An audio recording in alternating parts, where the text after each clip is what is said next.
Bonjour et bienvenue, chers auditeurs, dans ma toute première capsule d'experts consacrée au recrutement et à ses évolutions majeures. Nous verrons ensemble ce que vous attendez aujourd'hui pour choisir les cabinets de recrutement et pour rejoindre les entreprises, et inversement, ce que proposent les entreprises et les cabinets pour vous attirer et vous retenir dans cette guerre impitoyable des talents où règne à la fois la pénurie de bons profils et l'arrivée de la grande démission. Alors, qui mieux que Joël Garçon pour vous en parler ?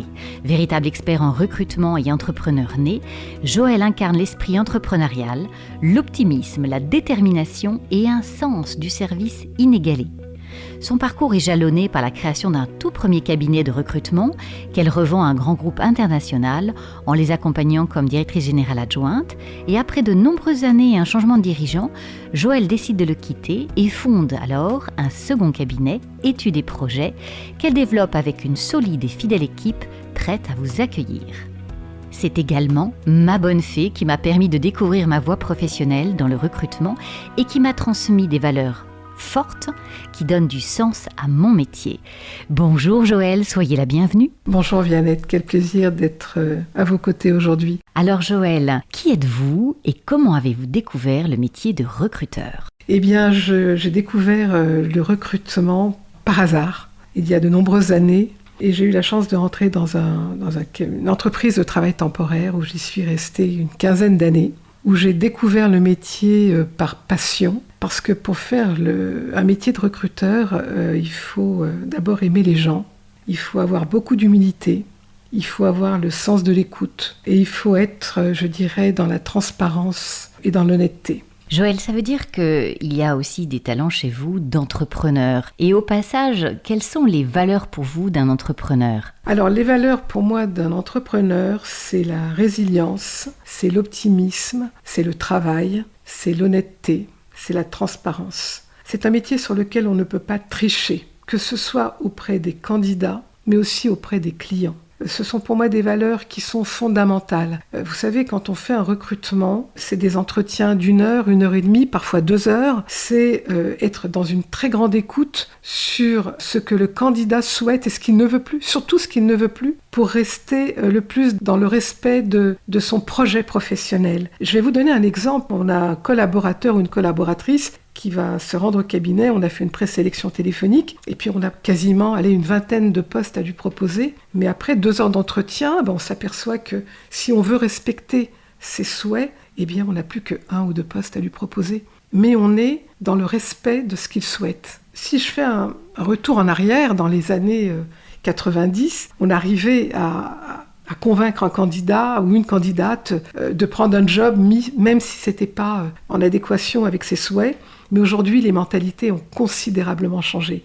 Les candidats sont très exigeants, et ils ont raison. Et les clients aussi, parce que les clients ont des exigences, et il est important de les respecter. Aujourd'hui, un candidat veut du blanc, on va lui donner du blanc. Un client veut du blanc, il va lui donner du blanc, ou du noir, ou du gris, peu importe. On ne va pas essayer de leur retourner le cerveau pour leur vendre un poste qui ne sera pas compatible avec leurs attentes. Parce que malheureusement, ça ne marchera pas. Comment est le marché des cadres actuellement en cette rentrée 2022, Joël ?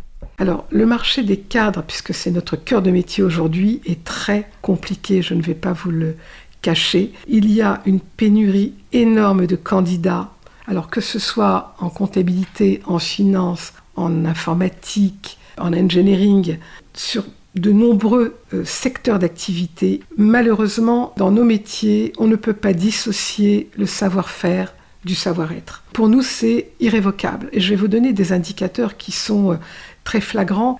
On va recevoir un candidat, on fait une présélection téléphonique qui semble correspondre à plusieurs postes, et puis on va le recevoir, on lui fait passer des tests, on valide les compétences avec son accord, et puis on s'aperçoit que ça va pas. Parce que soit la technique est excellente, mais le savoir-être n'y est pas, ou bien il sait très bien se vendre, mais la technique n'y est pas. Donc on n'y va pas. Donc sur 10 candidats reçus, si on en sélectionne 2, on est très content. On parle de l'exigence des candidats et des clients, bien sûr, mais quels conseils donneriez-vous aujourd'hui à tous nos jeunes qui vont démarrer sur le marché de l'emploi et puis aujourd'hui aussi à tous ceux qui veulent bouger ? Je leur conseillerais surtout d'avoir une certaine humilité parce que je me suis aperçue au fil des années que les candidats avaient d'énormes exigences, alors certaines souvent fondées, mais très souvent non fondés. Ils se survendent beaucoup, et on s'en aperçoit lorsqu'on fait passer les tests, lorsqu'on valide les compétences, que leur niveau n'est pas toujours en adéquation avec les exigences de salaire. Donc, moi, je leur conseille surtout de travailler leur CV,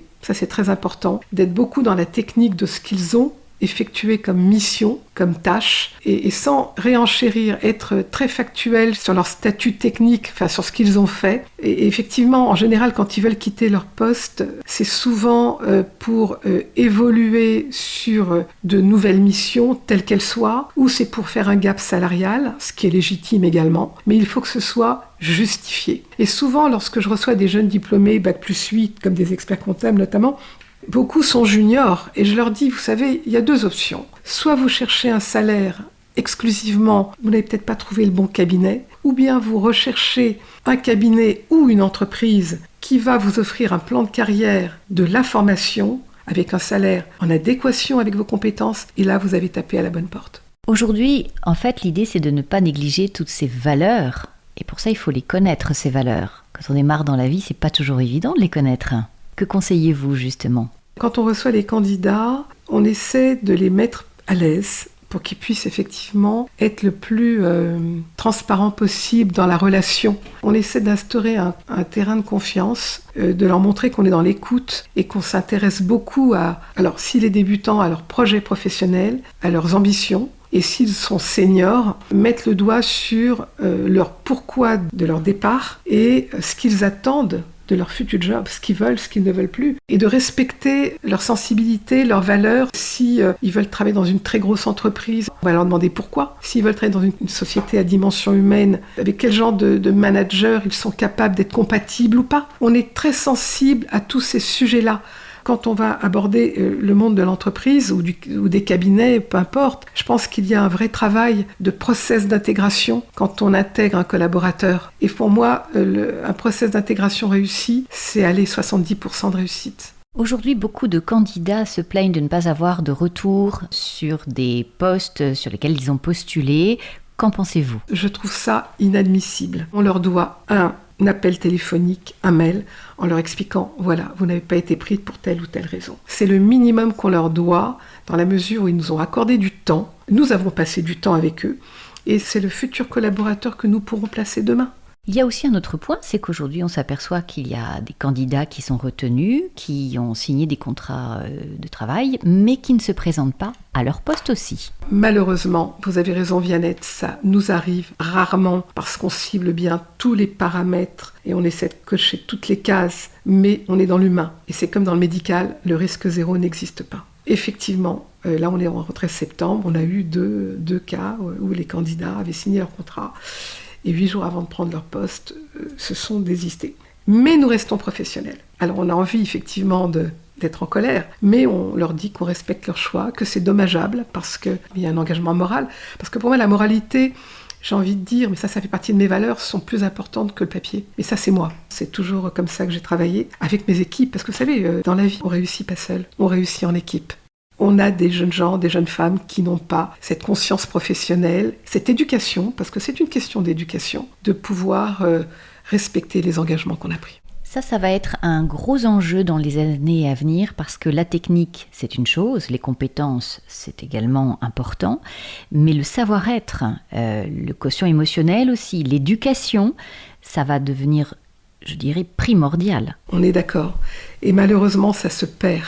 Et je pense que il nous arrive de coacher les candidats lorsqu'ils ont des rendez-vous, c'est-à-dire les impliquer à bien connaître l'entreprise, aller sur leur site, s'inculquer de la culture de l'entreprise, depuis combien d'années elle existe, quelle est leur activité exacte, même si on leur a dit, qu'on leur a présenté la fiche de poste, on les coach pour que justement ils puissent gagner des points lors des échanges avec leurs futurs recruteurs. Mais il n'y a pas que ça, il y a aussi l'éducation, c'est-à-dire remercier après un rendez-vous, c'est aussi faire un suivi, et puis c'est aussi en termes de comportement, quand ils rentrent dans l'entreprise, avoir aussi une personnalité qui tienne la route. Effectivement, ce qui est important de vous dire également, c'est que quand on met un candidat en poste, on ne le lâche pas parce que on a envie d'être sur une notion de gagnant-gagnant. Ça veut dire quoi ? Ça veut dire qu'on veut s'assurer que le candidat est bien sur son poste, que la fiche de poste a bien été respectée, que le process de recrutement a bien été honoré et que le client est satisfait du candidat qu'on lui a mis. Donc dans tous les cas, on a un accompagnement durant toute la période d'essai. Partenariat à 3 et aujourd'hui, pour attirer les talents dans cette guerre des talents, que conseillez-vous aux entreprises ?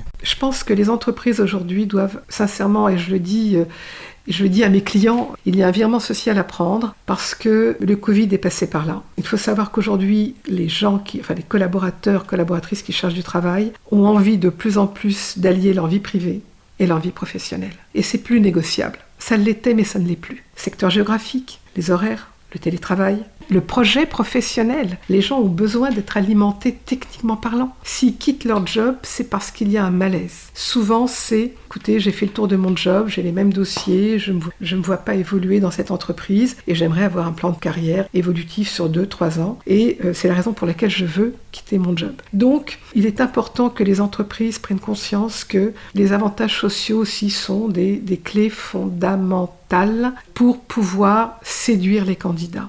Il n'y a pas que le salaire. Le salaire, c'est un fait, mais il y a tout le contexte. On a beaucoup d'entreprises qui ont compris qu'il fallait accepter de pouvoir accorder, post-période d'essai, bien évidemment, 1 ou 2 journées de télétravail, dans la mesure où c'est possible, bien évidemment. Actuellement, nous entendons parler de la grande démission. Ressentez-vous les effets ? Alors, c'est le mercato partout. Aujourd'hui, c'est bien beau, on prend des commandes, c'est bien, mais les gens ont envie de bouger. Alors, il faut savoir que le Covid a fait bouger beaucoup de gens en province parce que la vie parisienne ne leur convient plus. Et effectivement, beaucoup de démissions pour découvrir d'autres aspects de leur métier. Ils ont besoin de changement. Alors, Covid, pas Covid, je ne serais pas capable de vous répondre, mais oui, énormément de démissions. Très peu de candidats de qualité. Aujourd'hui, les meilleurs recrutements qu'on peut faire, c'est d'aller chasser les candidats et de pouvoir leur offrir ce qu'ils attendent. Si on veut les séduire, c'est respecter ce qu'ils veulent. Ce sera le mot de la fin, Joël. Cher Joël, je vous souhaite beaucoup de succès dans tous vos recrutements ainsi que pour le développement de votre cabinet Études et Projets